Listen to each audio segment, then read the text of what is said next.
Hello, Mr. Morrison. Today I will be asking the question, to what extent does domestic politics affect the use of human rights within a state? I will come to an answer by researching the human rights violation in Uganda due to their anti-gay bill. First, I'll go over the structure of the presentation. I will structure this presentation like an essay. I will start with an introduction, include 2 points with examples, include an alternate perspective that will help me develop the third point, and finish with the conclusion. All right. To give context behind the anti-gay bill, I'll start by explaining it. On October 14th, 2009, a member of Uganda's parliament introduced Bill number 18, the anti-homosexuality bill, and this bill criminalizes sexual activity between people of the same sex. It also criminalizes the promotion or recognition of such activity by any individual, government entity, or non-governmental entity, either inside or living outside of Uganda. So this bill described homosexuality in 2 ways. First was aggravated homosexuality. This is where one of the people engaged in gay sexual activity is HIV positive, a minor, or disabled. When the bill was first introduced, the punishment was death, but now it has been limited to life in prison. Then the next way that they describe, the other way that describes homosexuality is just the offense of homosexuality. And this is the category that is very loosely described and includes those who promote or recognize homosexuality and those who attempt to engage in it. And this is a punishment of 10 years in prison. And the bill was first signed into law on February 24th, 2014 by Ugandan President Yoweri Museveni. And I'll define domestic politics here.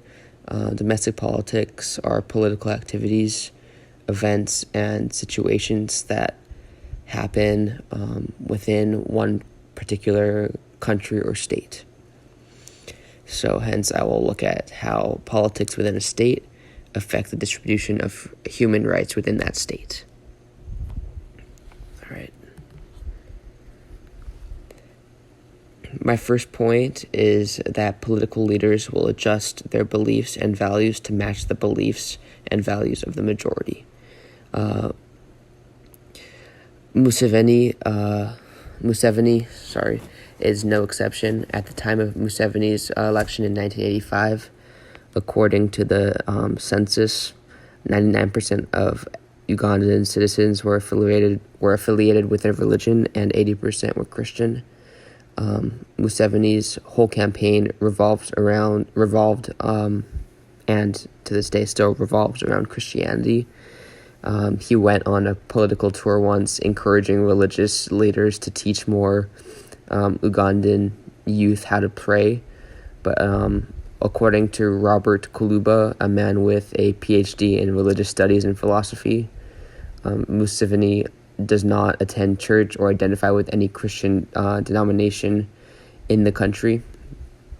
And it's because of Museveni's devotion to Christianity that he got into office and he passed the anti-gay bill that put an infringement on his people's human rights. So essentially he kind of shaped his views to match the views of the majority. And that's what, forced him to take away the human rights of gay people in this country.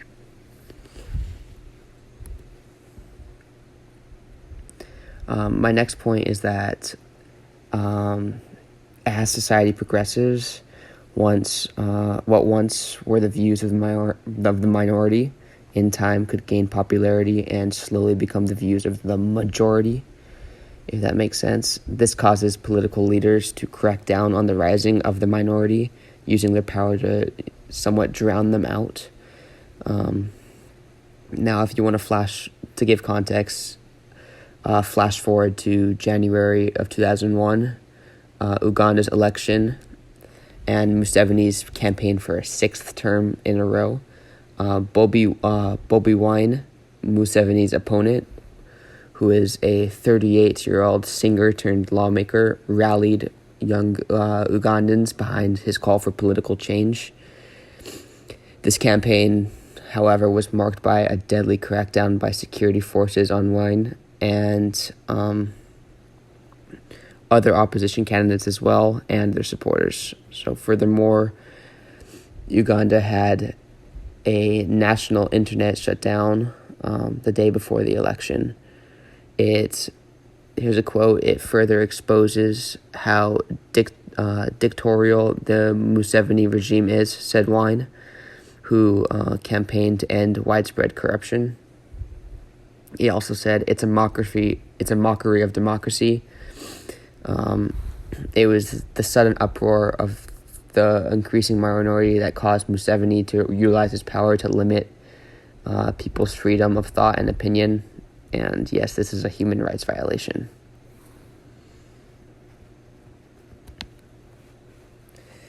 Here, I would like to introduce an opposing thought.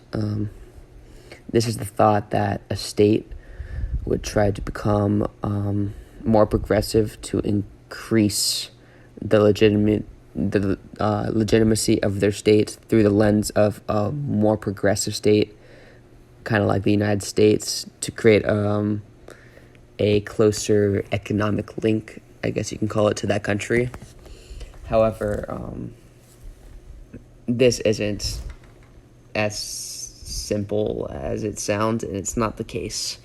So, the recent Ugandan election exposes the complacency of regional and international actors towards contentious elections and human rights violating views, mostly in the service of stability. Uganda has been and is still actually a big beneficiary of international donor assistance, particularly in the recognition of its contribution to a peacekeeping in a volatile neighborhood. But like in many other countries around the world, the authorities have exploited this international support to shore up their hold on power and harass its critics. So, am I saying that stability will occur without legitimacy? No, not at all. If the continent's huge, restless, disillusioned, and increasingly urban youth cannot affect change to the ballot box, like this past election, they will seek other ways. Youth demonstrations have proven to create political upheaval, like in Algeria and Sudan.